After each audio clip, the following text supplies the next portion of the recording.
नमस्कार दोस्तों, इतिहास गवाह है मैं आपका स्वागत है। लास्ट एपिसोड में हमने फ्रेंच रेवोल्यूशन का जो एक चैप्टर समझे उसे ख़त्म किया। हमने बहुत अच्छे से समझा कि क्या क्या रीज़न्स थे फ्रेंच रेवोल्यूशन के होने के, कैसे रेवोल्यूशन के अलग अलग फेजेस हुए और फाइनली हमने इसकी लेगेसी को समझा। अब हम जा रहे हैं पोस्ट फ्रेंच रेवोल्यूशन वाले फेज में, विच इज़ यूरोप 1815 के बाद। 1815 के बाद के यूरोप में किस तरीके से ये जो फ्रेंच रेवोल्यूशन के टाइम जो प्रिंसिपल्स या जो आइडियाज़ ने जन्म लिया था, what and how they will impact the rest of the Europe. अब देखिए, इसमें तीन मेन क्वेश्चन हैं जो हम सोचना चाहते हैं। वन, कि नेपोलियन को हराने के बाद यूरोप में जो बाकी बची पावर्स थी, कौन सी बाकी बची powers? Austria, Prussia, Russia, Britain, ये मेजर पावर्स थे, है ना। तो इनका क्या एजेंडा था और इनके इस एजेंडे को उन्होंने कैसे एग्जीक्यूट करा, क्या क्या चेंजेस लाने की कोशिश करी। दूसरा, ऐसी कौन सी पावर्स थी who felt very threatened by the French revolution and the ideas that took birth in that revolution, और इसलिए because they felt threatened, what were some of the actions they tried to take and as the result what happened। बहुत interesting discussion है ये। और तीसरा ये कि जब ये एक्शंस उन्होंने एग्जीक्यूट करे अपने एजेंडा थ्रेटेंड फील करने के बाद, तो उसका फिर क्या रिजल्ट हुआ, किसकी जीत हुई और ओवरऑल यूरोप पे इसका क्या इम्पैक्ट पड़ा। अब नेपोलियन की हार के बाद वापस से जो पुरानी ट्रेडिशनल पावर्स थे, जो चीज़ों को वैसा के वैसे ही रखना चाहते थे, वो वापस से एक्टिव हो गए और उन्होंने वियना कांग्रेस बुलाई। वियना कांग्रेस बुलाकर पुरानी जो सिस्टम थे, पुराने जो सिस्टम्स थे, उनको वापस से वैसे की वैसे ही basically tried to get the status को, है ना। ये बहुत इंपॉर्टेंट पॉइंट है क्योंकि इसको स्टेटस को में लाने के लिए देखिए क्या क्या एफर्ट लगेंगे और फिर उन एफर्ट से कुछ रिजल्ट्स आएंगे। बट होगा क्या? अब बात फ्रेंच रेवोल्यूशन के टाइम पे काफी आगे निकल चुकी है। मतलब किस तरीके से आगे निकल चुके कि रेडिकल फेज में तो ideas of democracy, socialism type के आइडियाज भी आ चुके हैं, कम्यून उस टाइप के आइडियाज भी आ चुके हैं। जनता का एक नेशन होता है, ये आइडिया बहुत अच्छे से रूटेड हो चुका है। पीपल्स आर्मी फॉर्म हो सकती है, ये आइडिया बहुत अच्छे से रूटेड हो चुका है। मोनार्की को हटा दिया गया, ये भी आइडिया बहुत अच्छे से फॉर्म हो चुका है। अब जब ऐसे आइडियाज आ चुके हैं और जिसमें एक अमेरिकन रेवोल्यूशन ऑलरेडी हो चुकी है, तो और भी एक एग्जांपल है, बट ये तो कॉन्टिनेंट में ही हो रही है, इसलिए फ्रेंच रेवोल्यूशन ज्यादा इंपैक्टफुल थी। तो ऐसे आइडियाज को वापस से रिवर्स करना कोई आसान नहीं होता। तो जितने एफर्ट मारे गए, तो अब देखेंगे हम पूरी एंटायर 19th सेंचुरी में there will be this struggle of turning the tide of new ideas and new ideas still persisting. और ये स्ट्रगल हमको अलग अलग फॉर्म में दिखेगा, नंबर ऑफ रेवोल्यूशंस होंगे और इस तरीके से हमको यूरोप में दिखेगा। ये ideas of not letting the ideas spread and the ideas spreading on their own, ये स्ट्रगल कंटिन्यूसली अब चलता रहेगा throughout the 19th century. Third क्या है? थर्ड इसमें एस्पेक्ट है nationalism trumped liberalism. Nationalism as an idea बहुत आगे निकला और आगे चल के यूनिफिकेशन ऑफ इटली, जर्मनी हम देखेंगे, उसमें हमको देखने को मिलेगा। एंड ऑपोजिट डायरेक्शन में एक और चीज होगी, like Ottoman empire, Russian empire, Habsburg empire, जहां बहुत सारे मल्टी लिंगुअल और मल्टी एथनिक ग्रुप्स थे, वो एथनिसिटी, भाषा के बेसिस पे डिवाइड होना शुरू हो जाएंगे, तो इन एम्पायर्स का डिसइंटीग्रेशन देखने को मिलेगा हमको। बहुत इंटरेस्टिंग है ये बात पे मैंने इंडिया, जो मॉडर्न इंडिया की सीरीज थी, हम जब पोस्ट इंडिपेंडेंस इंडिया डिस्कस कर रहे थे, तब मैंने बताया था ये बात, एक हमने डिस्कशन किया था कि हमारे देश का, इंडिया का सबसे एक बहुत आश्चर्यजनक एस्पेक्ट ये है कि multilingual, multi religion, multi ethnic society होने के बावजूद we stayed united as a nation. हम पॉलिटिकली टुगेदर रहे, हमने अपनी सोवरेनिटी को बरकरार रखा।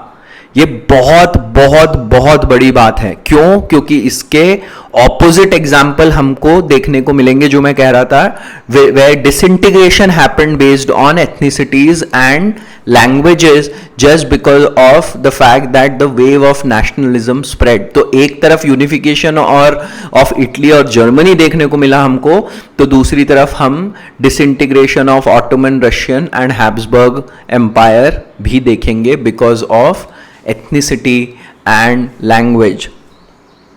एंड बाद में चल के ये नेशनलिज्म रैडिकल नेशनलिज्म का फॉर्म भी ले लेगा, और रैडिकल नेशनलिज्म का एक एग्जाम्पल मतलब वहां हमको यूनिफाइड जर्मनी में देखने को मिलेगा, which then unified Germany will challenge the balance of power, जो बहुत दिनों से मतलब ब्रिटेन की हमेशा कोशिश रहती थी कि कॉन्टिनेंट में बैलेंस ऑफ पावर बरकरार रहे और वो अपनी नेवल पावर के बेसिस पे सी में स्ट्रांग रहे, so that it keeps the continent वाला side secure, plus naval power होने के कारण सी साइड भी सिक्योर रहेगा। तो अब जर्मनी जब यूनिफाइड हो गया तो it challenge the balance of power, and subsequently the disintegration of Ottoman Empire led to the Balkan problem. Balkan की समस्या कहते हैं इसको। अब बाल्कन जो एरिया है वो आप मान लीजिए south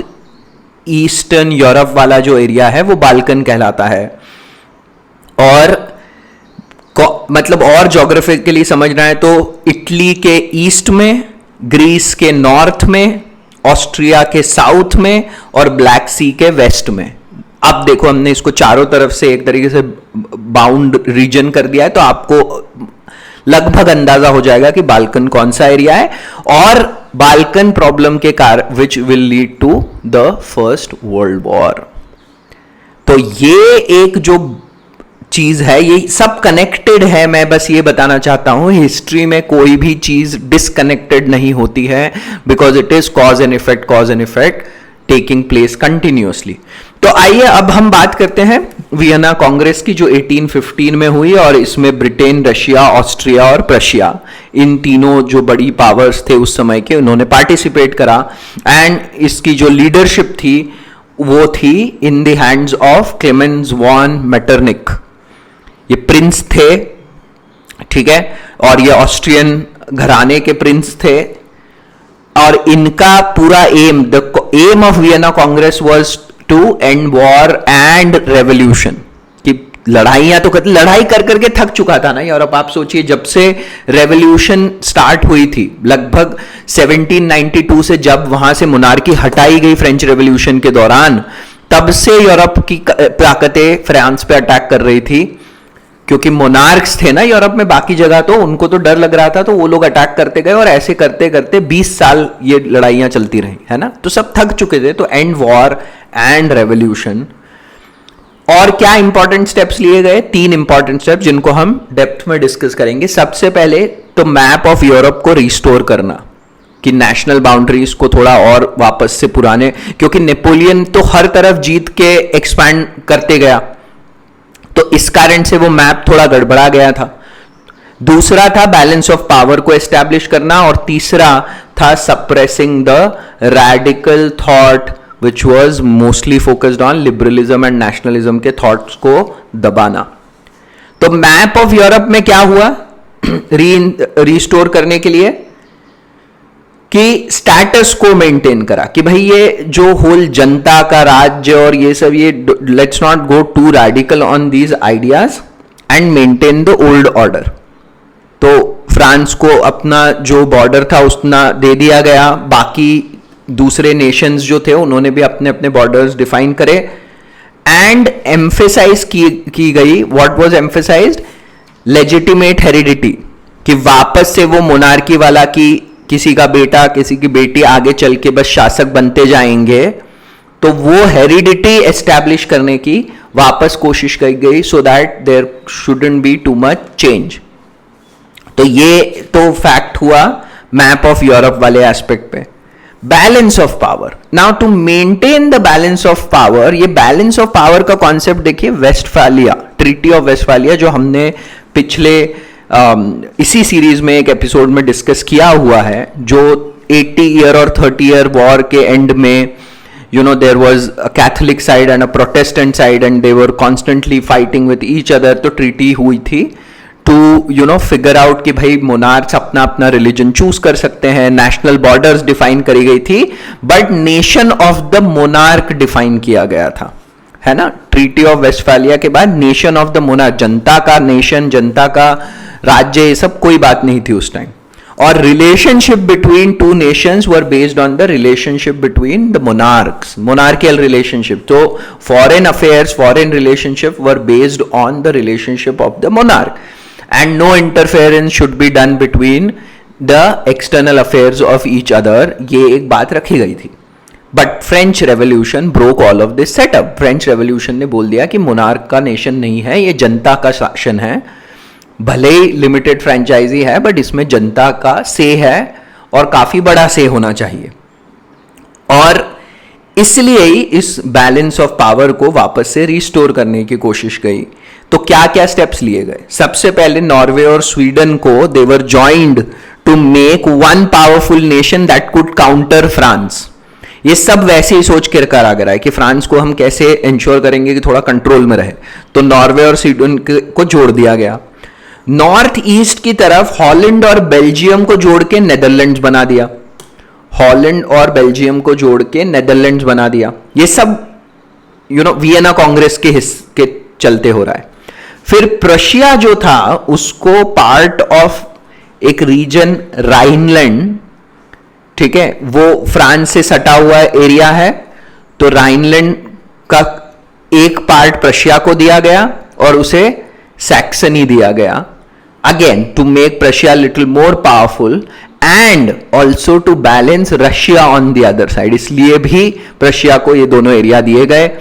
and then house of Savoy in Italy was given Sardinia and Genoa in addition to Piedmont, और ये इसलिए किया गया ताकि एक मेजर पावर इटली में स्ट्रांग रहे और बाकी इटली को और छोटे छोटे उसमें 6 पार्ट्स 7 पार्ट्स में डिवाइड कर दिया। एंड देन टू सप्रेस, जो तीसरा फैक्ट था, तो हमने बैलेंस मैप ऑफ यूरोप की बात कर ली, हमने बैलेंस ऑफ पावर डिस्कस कर लिया कि कैसे हुआ, कैसे क्या क्या चेंजेस करे गए to ensure balance of power, और तीसरा क्या था, to suppress ideas like liberalism and nationalism. तो उसमें क्या हुआ, सबसे पहले हमको यह समझना है कि नेपोलियन ने क्या किया था, जो आपके 200 स्मॉल स्टेट्स थे जो जर्मन एरिया में, उनको 16 रीजन्स में बना दिया था। तो Vienna Congress divided them again into 38 different regions and a parliament was set up in Frankfurt and Austria was installed as a convener, मतलब थोड़ा इसका संरक्षक बना दिया गया। ऑस्ट्रिया को क्यों बना दिया गया? ताकि कोई ज्यादा चेंज वेंज होने का वेव आए तो उसको सप्रेस कर दिया जाए। फिर मैंने जैसे कहा Italy was divided in 7 regions, Piedmont और सार्डिनिया को इंटीग्रेट करके हाउस ऑफ सवॉय के अंडर डाल दिया था। लोम्बार्डी और वेनेशिया 1-2 रीजन्स थे, उनको ऑस्ट्रिया को सौंप दिया गया। पार्मा, मोडेना एंड टस्कनी को हैब्सबर्ग एम्पायर को दे दिया। Pope had some control in the central Italy and South Italy में जो नेपल्स एंड सिसिली थे उनको बोर्बों, जो वहां का घराना था फ्रांस का, उसको दे दिया गया। तो देख रहे हैं आप ये क्यों किया जा रहा है? ताकि ये नेशनलिज्म की जो एक स्पिरिट डेवलप हो गई थी, क्योंकि नेपोलियन की आर्मी जहां जहां गई, जैसे मैंने बताया, उसने ये आइडियाज पास ऑन करे, तो उसको दबाने के लिए ये काम किया जा रहा है। और इटली के लिए तो Metternich also even said that Italy now is merely a geographical identity. इसको भरोसा ही नहीं था कि इटली अब यूनिफाई हो पाएगा कभी, है ना। तो ये सप्रेस करने के लिए ये चेंजेस करे गए, division and control, division and control. और ऐसा क्यों, इसको एक ये पूरे सिस्टम को मेटरनिक सिस्टम कहते हैं, मेटरनिक पद्धति। तो क्यों करा, पहले ये भी समझना चाहिए कि भाई मेटरनिक था कौन, है ना। क्लेमेंस वॉन मेटरनिक का क्या बैकग्राउंड था। तो क्लेमेंस वॉन मेटरनिक खुद एक एलीट क्लास से आता था and therefore was very non liberal in his approach. That was very obvious from the background he came in, right. And he was driven by some very personal beliefs. जैसे उसका एक belief क्या था कि revolutions don't happen because of socio economic reasons but it happens because of secret societies. तो उसका कहना पड़ता था अगर नेशन इन सीक्रेट सोसाइटीज पे बहुत अच्छे से ध्यान रखेंगे तो दे कैन स्टॉप रेवोल्यूशंस। दूसरा, all nation should work together to stop such revolutions, है ना। और इसलिए फिर उन्होंने कंसर्ट ऑफ यूरोप की एक को फॉर्म किया ताकि सारे नेशंस मिलके ऐसी रेवोल्यूशंस को सप्रेस करने का काम करें। तीसरा क्या बोला कि foreign policy is an extension of internal policy, internal affairs. मतलब क्या है इसका कि बेसिकली वो कह रहा था कि अगर आप इंटरनली एक मोनार्कियल सिस्टम हो तो कहीं और भी कुछ ऐसे नॉन मोनार्कियल सिस्टम हो तो उसको आपको सप्रेस करना चाहिए। You should extend longitudinally and vertically and horizontally, है ना। कि आप अपने देश में भी वो सिस्टम अच्छे से लागू करो और कोई दूसरा कुछ और कर रहा है तो उसको भी थोड़ा सा कर्ब करने की कोशिश करो। और final was the emphasis of on balance of power and according to him the absence of which will lead to war and war will lead to change. देख रहे हैं आप ये कैसे Charles Metternich, sorry Clemens von Metternich ये इस तरीके की सोच से ये पूरा जो वियना कांग्रेस है और मेटरनिक सिस्टम है इसको लागू करने की कोशिश कर रहा है।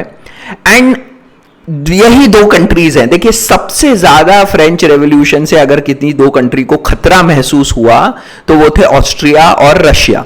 आप मेरा Russia and the world 3 episode series है वो सुनेंगे तो आपको समझ में आएगा कि Russia and even Austria had stayed in that medieval period only for longest of time। तो वो चाहते ही नहीं थे कि ये जो नए रैडिकल आइडियाज आए हैं इनके चलते उनको कोई इंपैक्ट हो, है ना। And at the same time these were multilingual multi ethnic states जैसे मैंने बताया। और मल्टीलिंगुअल मल्टी एथनिक होने के बावजूद एब्सोल्यूट मोनार्कीज थे। तो उनको बहुत डर था कि ये लिबरलिज्म नेशनलिज्म वाले जो आइडियाज हैं ये अगर रूट ले लिए then they will led to the power going away from monarchy and even the disintegration of their empires. इसलिए बहुत डरे हुए थे Austria and Russia. And that's why this whole idea of Metternich system Vienna Congress में जो लाया गया। But एक यहां पर जो हमें समझना चाहिए कि Britain was not convinced. Britain was not convinced with this approach. पहला रीजन तो यह था कि इस अप्रोच से ऑस्ट्रिया रशिया जैसे नेशंस थोड़े ज्यादा पावरफुल फील करने लग गए थे।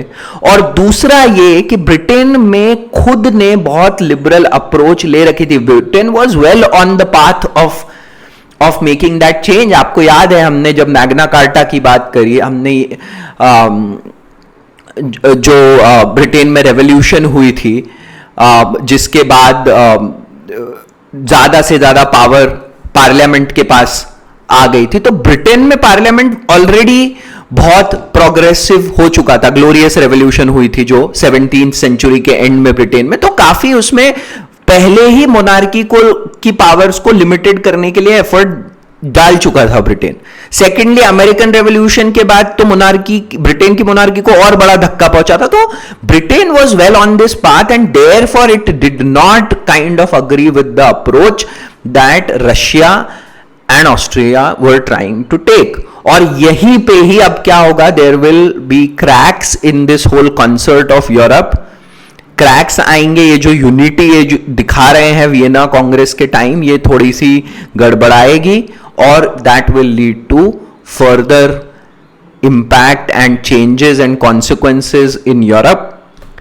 मुझे लगता है कि आज का एपिसोड हम यहीं पर पॉज कर सकते हैं इस डिस्कशन को। आगे हम डिस्कस करेंगे कि क्या चैलेंजेस आए whole after like Vienna Congress and Metternich system, क्या चैलेंजेस आए, and of course Britain will play a role in those challenges, and then what were the factors that form the core of those challenges, हम ये अगले episode में discuss करेंगे। आज के episode में जैसे कि हमने कहा, हमने डिस्कस करा कि पोस्ट फ्रेंच रेवोल्यूशन 1815 के बाद का यूरोप का क्या, what was the major progress happening in that continent, and it was determined by the idea of three major ideas कि मैप ऑफ यूरोप को रीइंस्टेट करना है, बैलेंस ऑफ पावर को एस्टैब्लिश करना है, और radical thought which was liberalism and nationalism को